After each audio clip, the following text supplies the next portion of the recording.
Jadi serahkanlah jiwa kita kepada ruh kita, serahkanlah ruh kita kepada Tuhan kita. Di situ baru terjadi innalillahi wa inna ilaihi rajiun, atau mukso, menyatu kembali dengan Tuhan kita. Karena kita dulunya itu asalnya dari Tuhan kita, dan seharusnya kita kembali kepada Tuhan kita. Jangan sampai kita kembali kepada selain Tuhan kita. Segala sesuatu itu akan hancur dan binasa kecuali Tuhan kita.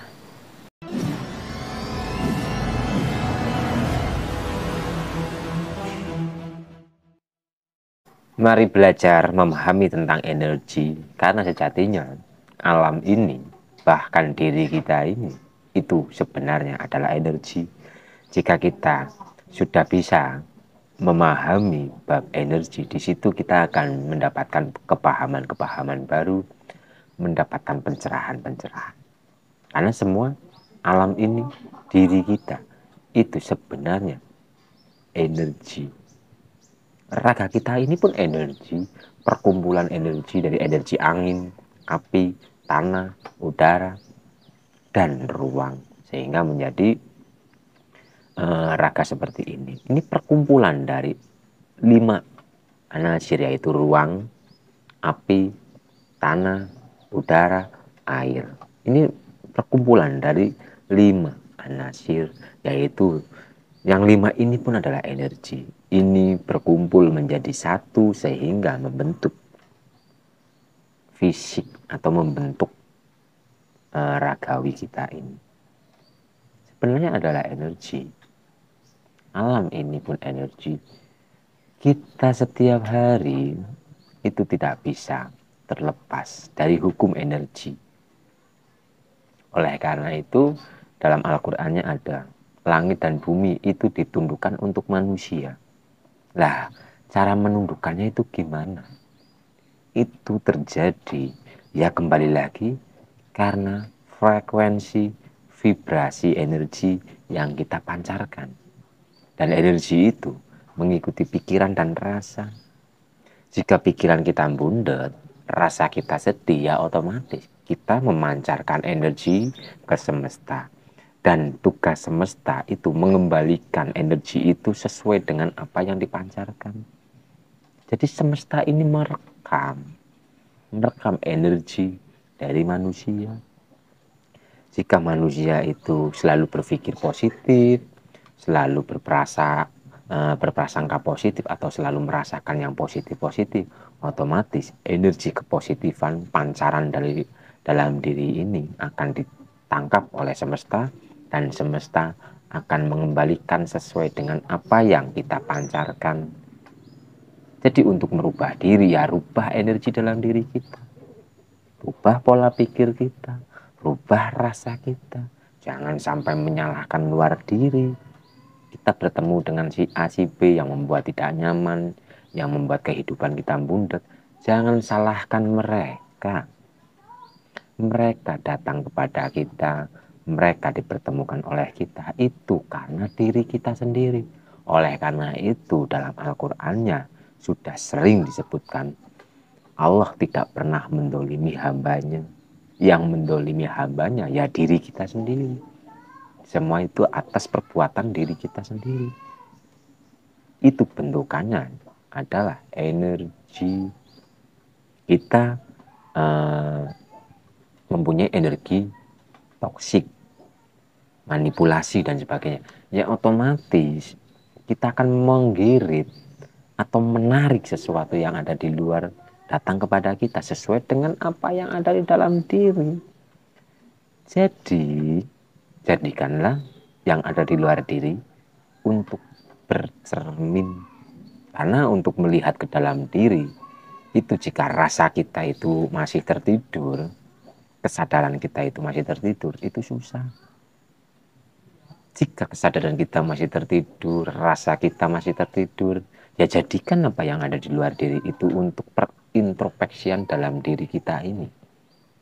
Jadi jika kita paham akan hal energi, sistem kerja energi, sistem kerja alam, maka kita tidak akan menyalahkan luar diri kita. Ayo kita dandani jagate ati. Kita rubah energi dalam diri.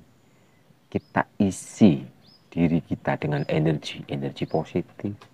Afirmasi di dalam diri kita. Wirid dzikir di dalam diri kita. Agar afirmasi wirid dzikir itu merubah energi yang ada di dalam diri kita ini. Seperti contoh, kita sering berwirid dan berzikir Alhamdulillah. Alhamdulillah itu kan identik dengan rasa syukur. Jika kita selalu zikir, wirid, Alhamdulillah, Alhamdulillah, Alhamdulillah, setiap hari kita rutinkan, otomatis energi rasa syukur itu akan memenuhi diri kita. Dan jika diri kita dipenuhi oleh rasa syukur, maka diri kita akan memancarkan rasa syukur ke semesta. Sehingga semesta itu akan mengirimkan sesuai dengan apa yang kita pancarkan. Jadi jangan sampai kita menyalahkan diri kita. Jika kita terus-terusan menyalahkan luar diri, justru dalam diri kita itu akan semakin kacau. Pahami lagi bab energi. Kita wirid dzikir, menginginkan ini, menginginkan itu, kita disuruh untuk berzikir ini, berzikir itu sebenarnya untuk merubah energi dalam diri kita. Kenapa wirid dzikir diulang-ulang? Ya agar energi itu mengalir, memadat dan mewujud. Jadi sistem kerja energi, sistem semesta, langit dan bumi ditundukkan untuk manusia, itu sifatnya energi. Contoh sederhana, ketika kita selalu memenuhi diri kita dengan rasa bahagia, otomatis dalam diri akan menemukan sesuatu yang membuat diri kita bahagia. Tapi jika kita selalu sedih, selalu khawatir, gelisah, menyalahkan keadaan, menyalahkan diri sendiri, dan sebagainya, ya otomatis bukan ada perkembangan dalam hidup kita, justru akan ada keterpurukan. Dersulo bakal nggawe sengsara, sambat bakal nggawe melarat, syukur bakal nggawe urip makmur. Jadi perbaikilah dalam diri kita ini. Yang bisa merubah energi dalam diri kita, ya diri kita sendiri. Perbaiki rasa kita, prasangka kita, perbaiki pola pikir kita. Ayo belajar bareng untuk terus memperbaiki diri. Oke, mungkin kita mempunyai luka batin, kita mempunyai masa lalu yang kelam dan sebagainya. Itu telah berlalu. Jangan terjebak oleh energi itu. Jika kita terjebak oleh energi itu, yang dimaksud terjebak oleh energi itu adalah kita selalu memikirkan hal itu, kita sedih karena perkara hal itu justru malah akan memenuhi diri kita dengan energi sesuai dengan apa yang kita pikirkan. Kita mempunyai luka batin, trauma batin, dan sebagainya, kita takut dengan trauma itu, ya otomatis diri kita itu akan dipenuhi oleh energi yang kita takuti itu. Jika diri kita dipenuhi oleh energi seperti itu, maka energi itu akan memancar dari dalam diri, keluar dari diri, dan kembali lagi semesta akan merekam dan mengembalikan rekaman itu atau mengabulkan energi itu sesuai dengan apa yang kita rasa dan apa yang kita pikir. Jadi, untuk merubah sesuatu di luar diri, rubahlah energi dalam diri kita. Isi diri kita dengan hal-hal yang positif. Ketika kita memikirkan masa lalu yang suram dan sebagainya, kita sadari itu telah terjadi. Apakah kita bisa kembali ke waktu itu untuk merubahnya? Tidak. Cara merubahnya adalah kita menerima kenangan itu, kita meminta maaf, memaafkan, dan mengikhlaskan. Itu perlu latihan. Memang untuk memaafkan orang-orang yang pernah menyakiti kita, yang pernah melukai batin kita, itu susah. Tapi sampai kapan diri kita akan dihantui oleh energi seperti itu? Itu pun bentukannya hanya sekedar energi yang tersimpan di otak kita ini, yang tersimpan di alam bawah sadar kita. Cara menghancurkan atau merubah energi seperti itu adalah kita terima, kita meminta maaf dan memaafkan dan lepaskan.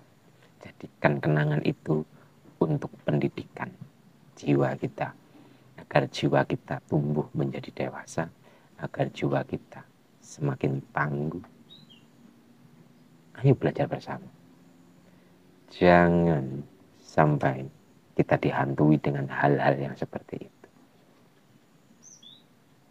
Karena jika kita terus-terusan berada dalam rasa itu, maka kita akan menderita sendiri, kita akan mendolimi diri kita sendiri. Rubah bayangan itu dengan kita mengambil hikmah. Kenapa saya dipertemukan dengan hal seperti itu dulu? Oh, ternyata Tuhan kita sedang mendidik jiwa raga ini.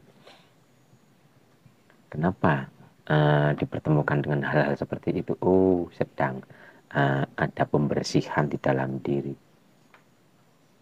Ada penambahan power di dalam diri. Karena rasa sakit, penderitaan, kesengsaraan, dan sebagainya sebenarnya itu bisa meningkatkan power energi dalam diri. Oleh karena itu ada hadisnya, berhati-hatilah dengan doa orang-orang yang terdolimi. Karena orang yang terdolimi, powernya itu besar. Kenapa powernya besar? Karena mereka itu ditekan, tapi mereka itu mencoba untuk bertahan. Jadi dilatih dengan tekanan hidup, tapi mereka bertahan. Sehingga power energinya mereka itu terus bertambah. Contoh sederhana, kita mungkin sedang berlatih fisik nih. Kita ditimpa mungkin dengan berat 50 kilo. Di situ ketika kita ditimpa dengan beban 50 kilo, otomatis tenaga kita itu kan akan bertambah. Kita akan mengencangkan perut kita, power energi dalam diri kita itu akan bertambah. Yang tadinya kita mungkin sebelum ditimpa dengan berat 50 kilo, kita biasa saja. Kita biasa saja. Energi kita, tenaga kita ya hanya seperti ini. Tapi ketika ditekan oleh tekanan yang beratnya 50 kilo, maka secara otomatis fisik dan jiwa kita itu akan tangguh. Power energi itu akan bertambah untuk menahan beban ini. Dan jika kita sering ditekan oleh beban-beban seperti itu, semakin berat, semakin berat, semakin berat, otomatis power dalam dirinya itu akan sangat besar. Dan itu yang membuat orang-orang yang sering mengalami penderitaan, kesengsaraan dalam hidupnya itu mempunyai power besar. Jadi untuk menambah power itu ada dua. Yang pertama, kita ditekan oleh kehidupan, oleh kenyataan yang pahit. Dan yang kedua adalah kita harus melatih diri kita.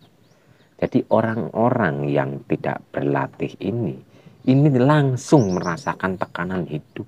Dan tekanan hidup itulah yang membuat jiwa dan raganya itu menjadi kokoh, menjadi tangguh, mempunyai power besar. Lah yang tidak dilatih, ini belum merasakan tapi sudah menyiapkan. Contoh sederhananya seperti ini. Ketika kita belajar bela diri, jika kita sudah sering latihan untuk menangkis, maka ketika terjadi pukulan, kita akan refleks. Kita bisa menangkis tanpa harus babak belur. Tapi dalam yang satunya, yang tidak berlatih dulu, itu langsung dihantam, dicopos, dihajar habis-habisan. Baru dia bisa menangkis. Karena begitu seringnya dipukul oleh kenyataan sehingga jiwanya itu bangkit dan menemukan solusi bagaimana caranya untuk menghindari hantaman-hantaman hidup. Jadi berhati-hati dengan orang-orang yang terdolimi. Apalagi orang yang terdolimi ketika rasanya itu sangat-sangat sakit, biasanya orang yang terzalimi itu berdoanya menggunakan rasa. Siapapun orangnya yang jika berdoa itu menggunakan rasa, itu doanya magejelip, nyepatani, akan yang disepatani itu akan uh, merasakan sesuai dengan apa yang oleh sang sepatan ini. Tapi jangan lupa, jika kita nyepatan energi sepatan itu atau energi kutuan itu pun akan kembali kepada diri kita sendiri, entah kapan. Tinggal tunggu waktu. Sebelum itu terjadi, kita harus menarik energi yang pernah kita lempar, kutukan yang pernah kita lempar, kita tarik kembali. Kita meminta maaf, memaafkan sebelum energi itu kembali ke dalam diri kita ini. Jadi, ayo belajar untuk memahami energi. Karena alam ini, diri kita itu pun adalah energi. Jika raga kita ini telah lebur, maka raga ini pun akan kembali kepada asalnya. Api kembali kepada api, tanah kembali kepada tanah, angin kembali kepada angin, dan udara atau air kembali kepada air. Secara energi ini akan lebur menyatu ke asalnya. Tapi jiwa kita akan kembali kemana jika jiwa kita belum mengenal jati dirinya? Ya otomatis jiwa kita akan tersiksa. Karena yang disiksa itu bukan raga, itu bukan roh, tapi jiwa kita ini. Roh itu tidak disiksa, tidak pernah tersiksa. Yang disiksa itu adalah jiwa. Jadi serahkanlah jiwa kita kepada roh kita. Serahkanlah roh kita kepada Tuhan kita.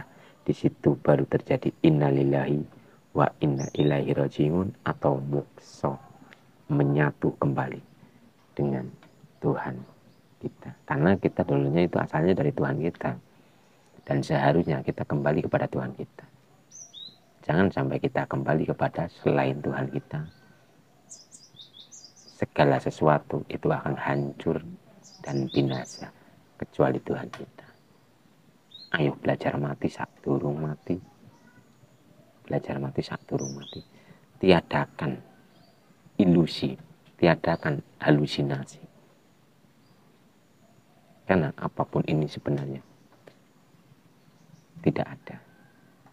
Ini hanya bentukan energi-energi yang menggumpal, memadat, dan mewujud. Seperti ini pun bentukan energi. Ini pun bentukan energi. Ini pun bentukan energi yang telah memadat. Dan energi itu tidak bisa dihancurkan. Energi itu hanya berubah.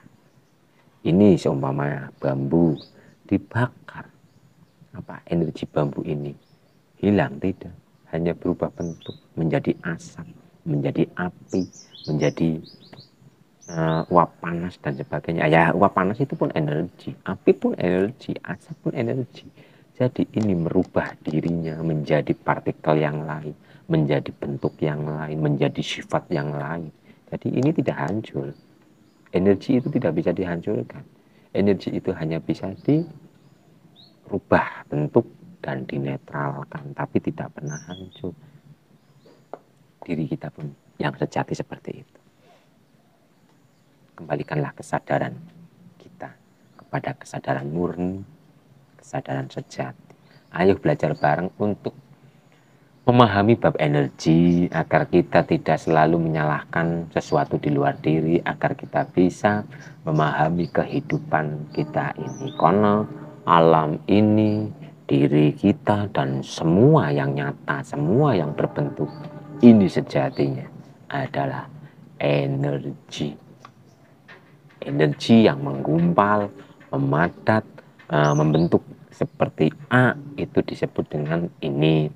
Energi yang menggumpal, memadat, membentuk menjadi B ini disebut dinamai dengan ini. Jadi semua itu sebenarnya bentukannya adalah energi.